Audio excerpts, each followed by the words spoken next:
afternoon, everybody, and welcome to Activated Journeys. I'm your host, Tia Nicole, and today we have a special guest.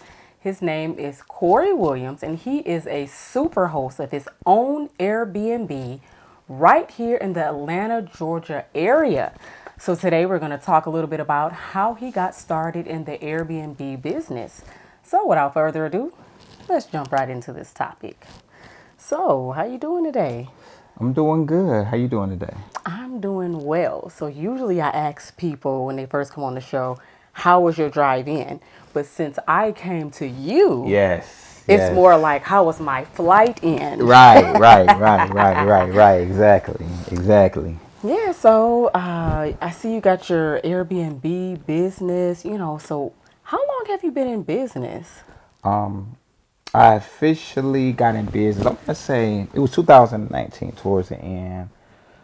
We officially launched early October 2019. Okay. So, how did you get started, and like what made you go into like, hey, you know what, I want to just do an Airbnb? Like, was this something you always had planned, or did this something that just came about? Honestly, it started from a home hacking standpoint. Okay. You know, I was in real estate some years ago, failed, and I'm proud to speak on that. I learned a lot. So I took my time. I said, the next home I'm going to buy, I'm going to do it the right way. Okay. So, got tired of living in an apartment. Every year they raise your rent. Yeah, I'm experiencing that right now. So Every year they raise your rent. So, before I knew it, I'm paying the amount that, because of the way Georgia is structured down here, like, it's getting more expensive now, but for years you can have like a big 5-bedroom home on one side of town and be paying the same amount that someone is paying for a 1 or 2-bedroom apartment on another side of town. That hurts. So, after just seeing people I know just living in these big homes, I was like, you know what? I need to do that. I need some of that in my life. So, I just decided Airbnb was appealing because, it's lucrative. I heard a lot about it.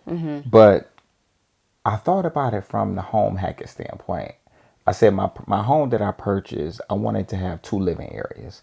I wanted to have an area that I could live, and I want to have another area that I could rent out. Oh, I see. Okay. So instead of me doing a traditional rent route and collecting like 8, 9, maybe about $800 a month, in rent in my basement, I just went out on a leap of faith and, invested, thousands of dollars to renovate it and put furniture, decorate. And one thing I did that really helped me out was I got with a co-host, Michael and Kate.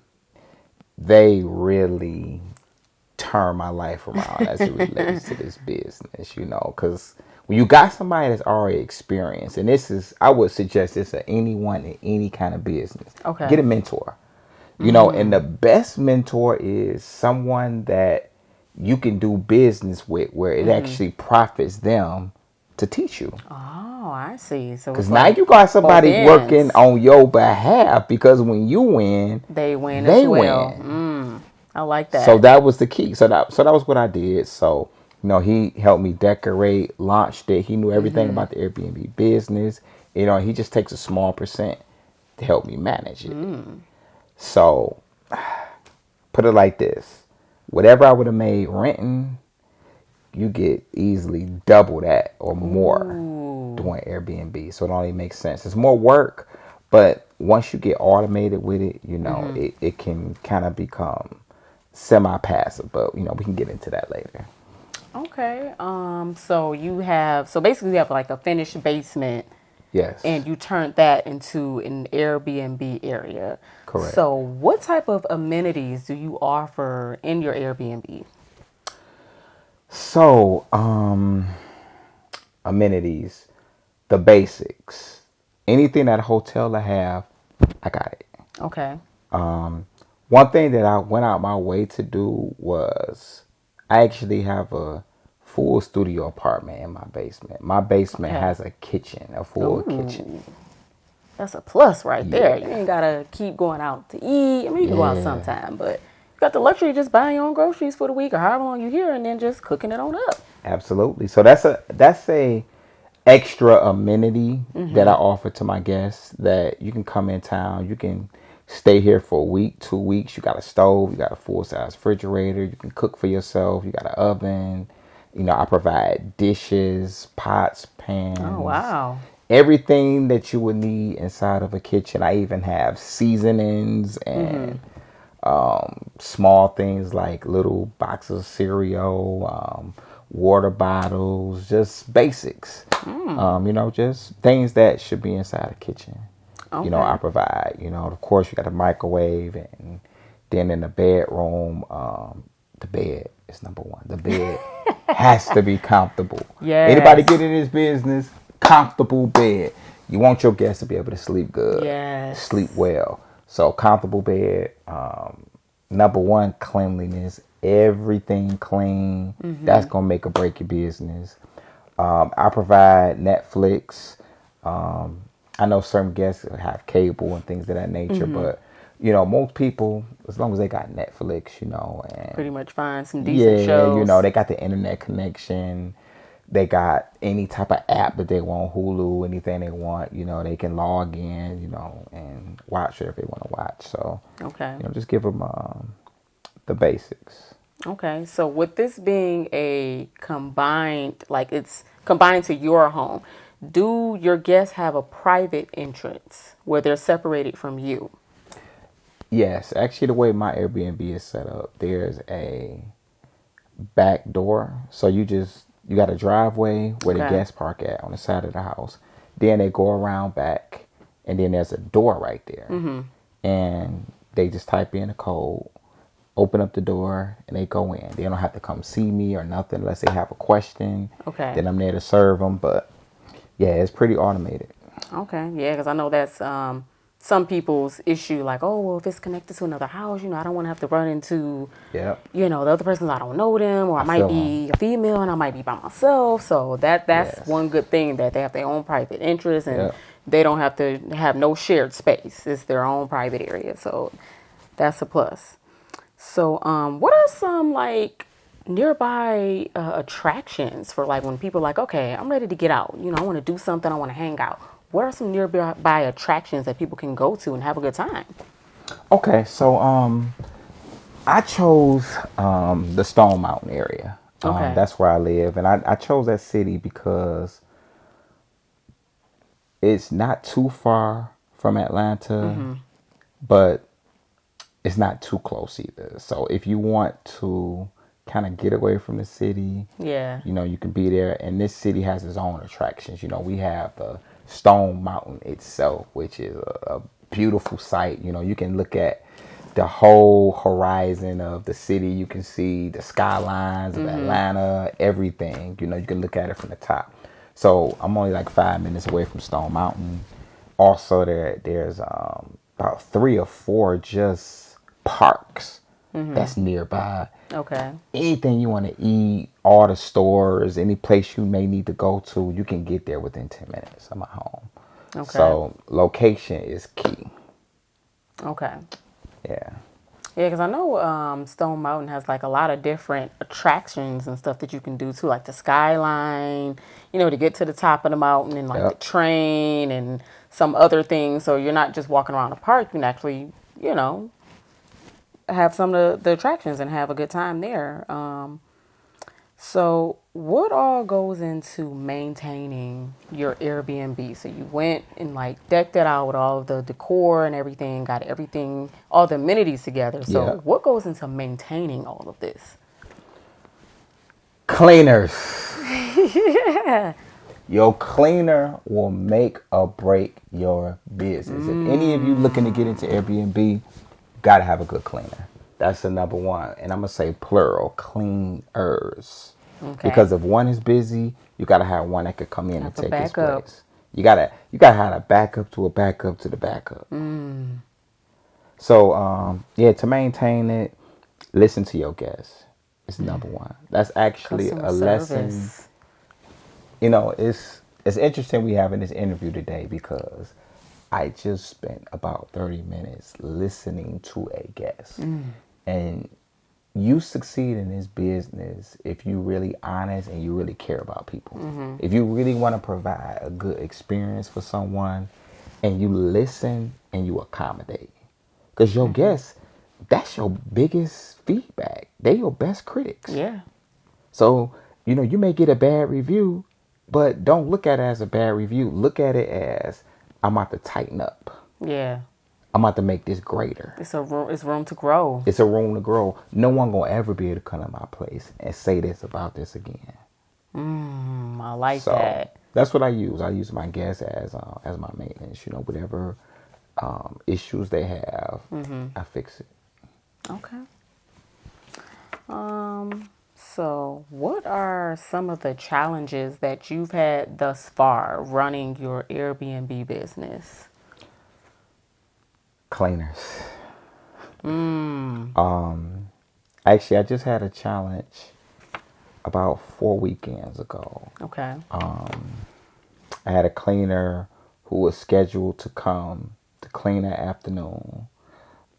They sent me a message saying, they had car problems. They were still going to be able to make it. My guest was set to check in like at 3. And it's like 2 o'clock and you still ain't made it. And then about 2:30, you putting messages in saying you're here, you're cleaning. So I'm assuming that you cleaning. Then 3 o'clock roll around. My guest actually arrives. And the place is tore up. Oh. Now, do you know how much backpedaling and straightening out I had to do Tell me to about make it. that guest feel Tell me. okay? What did you have to do? I want to hear this. Okay, so first off, I felt so horrible because I had to come down there and explain to them that my cleaner never showed up. Okay. That ain't their problem. They shouldn't have to deal with that. That's on me. So because of that, I waived the cleaning fee. Okay.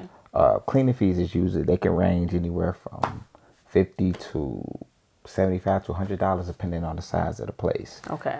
So I waived it. I waived that. It was just the least I can do, and I personally cleaned that place. I just asked him to sit in their car for a second, and I got in there, cleaned it spotless. Let them back in, and then after that, you got to go out your way to accommodate. Yeah. Accommodate them. For the inconvenience. For their inconvenience. Yeah, I took off that cleaning fee, but you can get them a bottle of wine, or you can get them a gift card. You can just do something to let them know that you apologize for that. Get them a car, anything. So yeah. I don't think that has ever happened. I had an issue at a hotel or anything, but that's another story. But wow. that's the beauty. Over and beyond. See, the thing about the difference between Airbnb and hotels, and the reason why Airbnb is just blowing up, is because you're dealing with real people. You're not dealing with a corporation with employees who don't even want to be there anyway. Oh my God! Yes. So this is you dealing straight with, in many cases, the owner. The owner may be in the same house or nearby in the same city, and they take pride in it. Because it's their business. It's there. They not working for some other company. They just, I'm just doing this just to get by so I get what I really want. This is my business. I'm going to do what I can to, make it rise. 100%. 100%. So yeah, that was, I would say cleaners is the biggest challenge, and reviews. Okay. You only one bad review away from losing your business. Ooh. So how does that work with, you said you're only one review away from losing your whole business. Okay. How does that go? Let me give an example. I'm a super host. Okay. In order to keep super host status, you got to have at least a 4.8 out of 5-star and rating. above. Okay. So at least 4.8 and above, like you said.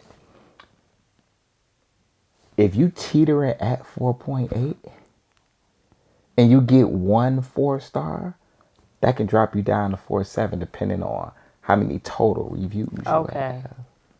So now you in 4.7. When it's time to reevaluate you, you lose your superhost status. Now you don't show up in the algorithm. Instead of you being on the first or second page, you on page 20. Ooh, that hurts right there. Oh so my we God. can't even Ouch. find your listing now. Oh my so God. it's Airbnb is a competitive business, and you have to want to be the best. Mm-hmm.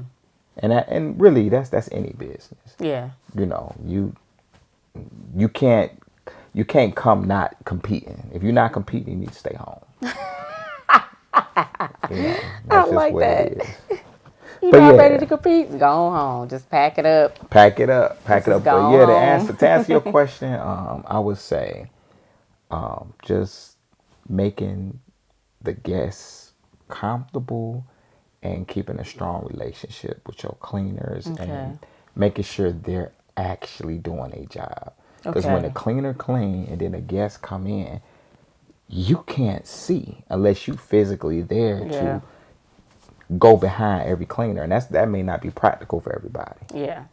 And So. then it's almost like, what's the point? Like, if you hire somebody to do something, I shouldn't have to go behind you and check every single time to make sure you're, like, literally babysitting you like you're a child to make sure you're doing it right. I might as well do it if that's the case. So you want to hire dependable people. I get it. Yeah. And since we're speaking on cleaners, I want to give a special shout out to Rosalind Cleaning. She's been with me for a while. Okay. It's a family. And one thing I've discovered about these cleaners is a lot of them are families. Okay, so they have their own family business. Okay. So Airbnb is actually creating businesses for other people. Oh, wow. So I like that. Okay, yeah. the nice family business doing their thing. Absolutely. And also want to give a shout out to Tarisha. She was added to the team not too long ago, and between them two, man, I wouldn't have a business. Yes. So show love to your cleaners, give them tips, birthday presents, anything. Without them, you won't got no business. Give credit where credit's due. Absolutely, man. You got to show love. Show love. Yes. For sure. So how can people find you on the Airbnb site? Is there a certain link or certain some specific words they can type in that yours will come up first, or? Just type in Stone Mountain Studio Apartment or Studio Basement Apartment, and I'll show up. Okay, and I can also put the link to his specific listing at the bottom of this video. And if you're ever coming here to visit in the Atlanta, Georgia area, you can click on his link and you can check out his Airbnb and decide if you want to stay here and get the magnificent customer service of the Superhost here. Yes. So touch of hospitality. Yes, that Southern hospitality. Absolutely. So that's all the time we have for today here on Activated Journeys. I'm your host, Tia Nicole. Stay tuned to see what's coming up next week right here on Activated Journeys. Good night, everybody. Have a blessed night.